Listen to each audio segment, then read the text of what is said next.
Muito bem, então, pessoal, gostaria de gravar um pequeno vídeo, uma pequena reflexão sobre um assunto bem importante de nós entendermos, principalmente no nosso contexto atual.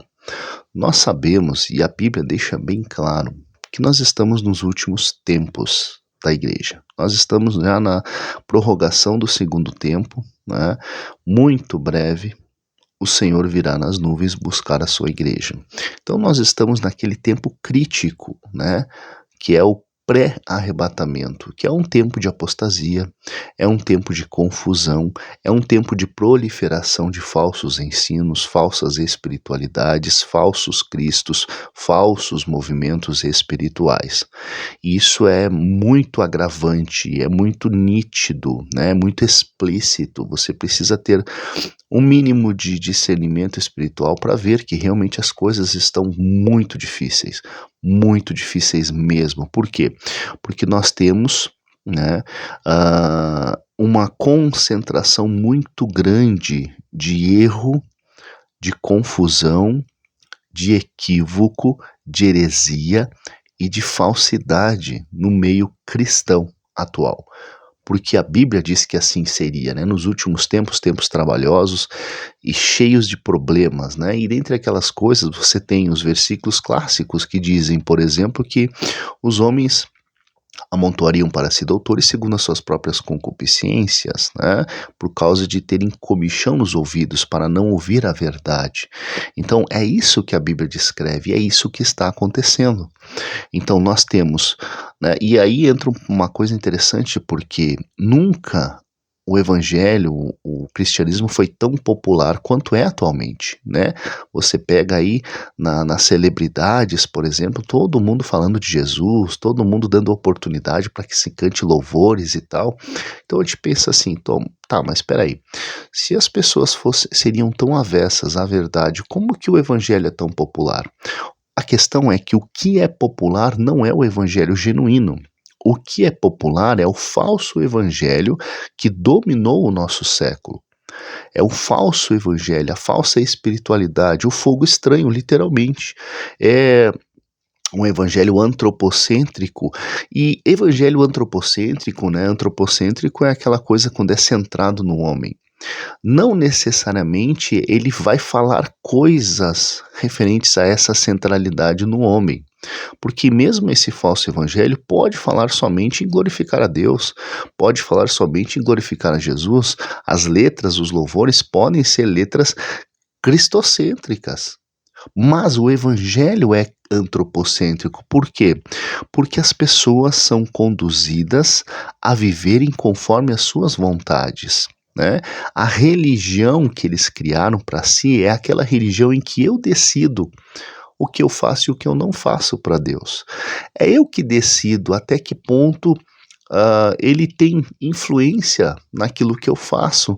E dentro desse evangelho das celebridades, você percebe nitidamente, até mesmo quando as pessoas estão falando, essas pessoas não abandonaram a vida mundana, secularizada, mundanizada. Não, eles apenas falam de Jesus, eles apenas, né, evidenciam crer em Jesus e até mesmo cantam, até mesmo frequentam cultos, mas a vida deles não é regrada por Cristo, não é regrada pelo Evangelho, é regrada por quê?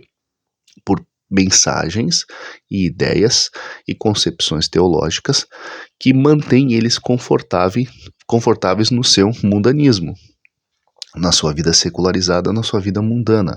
Eles estão curtindo a vida, eles estão usufruindo de tudo que o mundo pode dar, eles estão literalmente, e muitos deles enriquecendo, e aí utilizando, né, a ostentação, que é a marca mais explícita da mundanização, né, do ser humano, né? Aí você vê esses pregadores, essas cantoras estrelas com relógios de 30 a 40 mil reais, mansões, né, vivendo na high society, né, na alta sociedade, né, junto com pessoas da alta sociedade, né, com celebridades, né, essa é a vida dessas pessoas. Por que que elas têm tanto acesso? Por que que elas são tão bem-vindas? Porque o evangelho deles não confronta. A confrontação é uma confrontação meramente emocional, não é uma confrontação que muda estruturalmente a vida do ser humano. E eu costumo dizer que uma ação genuína do Espírito Santo, ela não vem para emocionar o camarada, ela vem para transformar o camarada. E, sinceramente falando, para você ter um padrão de espiritualidade, para olhar para alguém e dizer, olha, realmente esse camarada nasceu de novo e ele é um cristão genuíno, você não pode olhar com base naquilo que é referência atualmente de um cristão genuíno. Porque nos tempos do fim, nos tempos da apostasia, da mentira, da falsidade, da heresia, nós teríamos muitos falsos cristãos genuínos, apresentando-se, portando-se e agindo como se fossem cristãos genuínos. Principalmente líderes, expoentes, influenciadores e pessoas carismáticas que atraem multidões, até mesmo líderes de grandes igrejas. São altamente carismáticos, né? As pessoas o seguem como inspiradores, né? Como pessoas que têm uma mensagem extraordinária, mas são falsos. São falsos por quê? Por causa do conjunto da obra. E a heresia moderna, ela não é tão aberrante, escrachada, como nós temos em alguns exemplos durante a história, né? A heresia moderna, ela é uma mudança de comportamento, é uma mudança de concepção, uma mudança de cosmovisão. Eles até mesmo falam as coisas certas, mas a vida deles não precede o que eles falam, ou não segue o que eles falam, né? E isso é muito comum e tem atraído muitas pessoas. Portanto, é muito perigoso hoje, né, você acompanhar e andar e seguir determinadas pessoas, porque você de fato não vai saber exatamente o que está acontecendo, né? E é bem complicado, principalmente para pregadores genuínos, é muito complicado. Por quê? Porque é difícil, né, você levantar-se contra, você trazer uma palavra de confrontação para esses. Por quê? Porque você não é ninguém diante deles, né? Literalmente, o mundo ele vai amar essas pessoas. E a Bíblia vai dizer que eles amontoarão para si. Essas pessoas serão patrocinadas, serão financiadas, serão louvadas, serão glorificadas por essas pessoas, pela maioria das pessoas. Então, o verdadeiro, ele vai ficar sempre meio escanteado nessa situação, né? Ele não vai ter muito acesso, não vai ter muita abertura. Por quê? Porque eles não querem ouvir a verdade, eles não querem ouvir a palavra como ela é. Mas eles querem, né, essa psicobaboseira, né, que misturou elementos da Bíblia numa psicologia de tupiniquim, né, de frases de efeito, de conceitos vazios, mas que são gatilhos muito atraentes, né, na questão. Aí você vê eles comentando a Bíblia, é uma coisa que dá uma dor de barriga, literalmente, né, porque é uma baboseira, né, de termos, uma mistura de termos de psicologia utilizados na psicologia ou técnicas de psicologia, né, e misturo aquilo ali, interpreto a Bíblia dessa forma e as pessoas ficam extasiadas ouvindo, né? Mas isso ali não tem nada de Deus, não tem nada do Espírito Santo e não produz exatamente nada, né, daquilo que deveria produzir, daquilo que se espera que produza nas pessoas, tá? Então isso é bem complicado, porque se você permitir que isso entre no seu coração, esse cristianismo mundanizado, antropocêntrico entre no seu coração, é muito difícil de tirar, é muito difícil de arrancar, porque a pessoa fica literalmente intoxicada com aquilo ali, entorpecida com aquilo ali. E ela pode muito bem passar a vida inteira se satisfazendo com isso, mas, espiritualmente falando, não ter avanço nenhum, não ter evidência nenhuma e morrer perdido, né? É por isso que alguns comentaristas dizem que a igreja moderna, ela está guiando pessoas, né, festivamente, né, ao inferno. Pessoas que foram iludidas, né, com uma pseudo-conversão, uma pseudo-salvação, uma pseudo-espiritualidade, uma pseudo-entrega a Deus. E aí eles ficam ali num bloco carnavalesco, andando, sorridentes, com autoestima lá em cima, alegres, felizes, realizados para o inferno, indo para o inferno, literalmente, né? Então, claro que A pregação do evangelho não consiste somente na confrontação do ser humano. Porém, não existe pregação do evangelho que não confronta o ser humano. E quando eu digo confrontação, não é meramente dizer para a pessoa, olha, tu não é nada, Deus é tudo, você tem que reconhecer que você não é nada, que você é um pecador, coisa assim. Não. Essa confrontação vai muito além disso. A confrontação vinda da parte de Deus, ela vem envolvida no poder do Espírito Santo. E o poder do Espírito Santo para transformar, para mudar a estrutura absoluta e total do ser humano. Então não tem como você conciliar o que nós estamos vendo hoje em dia. Cristãos, influenciadores, cantores famosos, pregadores famosos, pastores famosos, são tão mundanos e mundanizados, secularizados quanto se pode ser, né? E afirmam, né, serem pregadores da verdade. E a Bíblia vai dizer muito claro que isso tem que ser analisado, tem que ser provado, é necessário ter discernimento espiritual e não receber qualquer espírito achando que tudo porque fala de coisas de Deus, fala coisas bonitas, vem de Deus. Não, porque o inimigo não está interessado em apresentar-se na sua figura mais horrenda e terrível possível. Não, o inimigo está interessado em transfigurar-se e mais ainda transfigurar-se em anjo de luz, seus ministros transfigurados em ministros da justiça. Então o que mais nós temos hoje em dia são ministros de Satanás transfigurados em ministros da justiça, e eles são pastores, eles são pregadores, eles são cantores, e eles estão aí influenciando milhões de pessoas, eles estão atraindo milhões de pessoas. Por quê? Porque eles falam no fundo o que essas pessoas querem ouvir. E quando a gente fala isso, porque a gente pensa assim, quando faz uma análise dessas pessoas, né? Ah, não, mas eu vou então ver alguma heresia, me apresente alguma heresia. Não necessariamente precisa ter uma heresia na mensagem ou na letra da canção. Você tem que analisar o conjunto da obra, o que isso produz, que tipo de cristão está sendo produzido através desse ministério, dessa canção. Que tipo de espírito está se movendo? Qual é o resultado da ação do Espírito Santo? Se é que é o Espírito Santo, né? Isso que tem que ser analisado nas pessoas que ouvem. São pessoas que estão sendo transformadas, e transformado não é adotar alguns hábitos piedosos no sentido de, agora eu vou só escutar hino, agora eu vou falar de Jesus, agora eu vou falar de coisas boas, eu vou mudar a minha rotina. Não, é uma transformação da pessoa, né, na sua concepção mais íntima, é um nascer de novo, é um afastamento cada vez maior do mundo.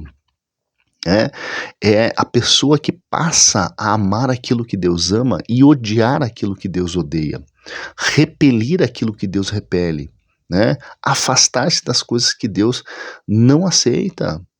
Então essa é a dificuldade, é essa a prova mais cabal dessa falsa espiritualidade, porque é uma falsa espiritualidade, é uma espiritualidade que não tira o homem do mundo, ou melhor, não tira o mundo do homem, né? Não tira o mundo do homem, eles são tão seculares quanto se pode ser, né? Inclusive alguns deles com maus e péssimos exemplos de cristãos, né? Falam coisas horrendas. E outra coisa, como que se você perceber, inclusive até o conhecimento bíblico dessas pessoas, vamos pegar cantores, por exemplo, né? O conhecimento bíblico, como que você vai pegar alguém para influenciar a sua vida, para admirar, né, para acompanhar, para ouvir, se essa pessoa não tem praticamente nenhum conhecimento bíblico, né? Você pega alguns cantores e cantoras que eles não sabem literalmente nada das Escrituras, não têm o Espírito Santo, não são capazes de interpretar um texto das Escrituras, um texto condizendo com aquela interpretação sadia e verdadeira e genuína das Escrituras. Eles não sabem, não conhecem, mas são essas pessoas que você está cantando os hinos, está ouvindo as canções. Pô, mas se a pessoa não conhece, primeira coisa, hoje em dia os cantores nem são nem são os autores das próprias canções, eles são apenas intérpretes. Então eles escolhem canções ali, né, de alguns autores que são bons, né, pegam as canções que são canções que vão vender, né, e aí fazem e gravam o seu CD lá, gravam suas canções e publicam. Só que são pessoas que, se você conversar com elas ou ver elas comentando sobre a Bíblia, é risível, é risível, né, a superficialidade do conhecimento das Escrituras. Ora, então como que eu vou admirar e seguir alguém, né, como referência cristã, se a pessoa não tem conhecimento nenhum das Escrituras? As suas interpretações são absurdas, são incoerentes com a verdade, são longes e distantes de aproximar a pessoa de Deus. Pelo contrário, sabe, são interpretações bobas, tolas, infantilizadas. Como que você vai pegar isso, ou uma pessoa que tem esse tipo de conhecimento, e usar como referência? Como que você vai pegar pastores, por exemplo, que não têm uma interpretação, não aplicam as regras mínimas, né, da hermenêutica e da exegese, e ouvi-los e segui-los?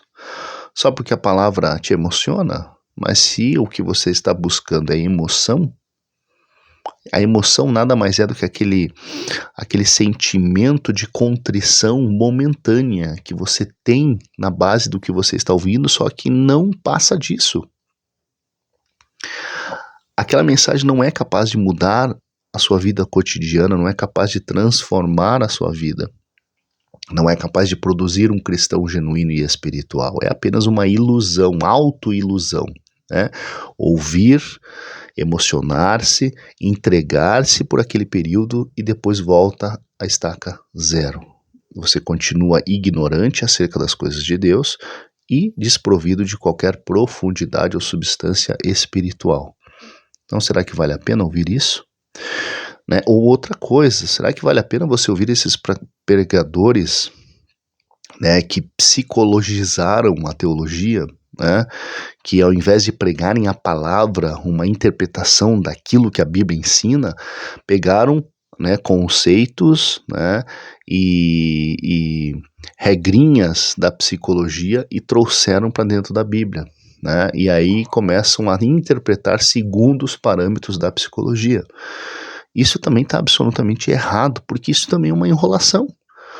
Né? É uma enrolação, é aquele negócio de você estar ouvindo palavras que você acha bonita e muitas vezes nem entende, nem sabe como aquilo de fato funciona ou se aplica, né? As pessoas gostam de falar sobre isso hoje em dia, né? Processo, princípio, e começam a falar sobre, né, termos mirabolantes, né, que são psicodélicos, eu costumo dizer, né, porque são palavras que aparentemente são dotadas de um sentido, de uma profundidade, né, muito grande, mas que não serve para nada, né? Não serve absolutamente para nada. O que que você tira no final das contas, né?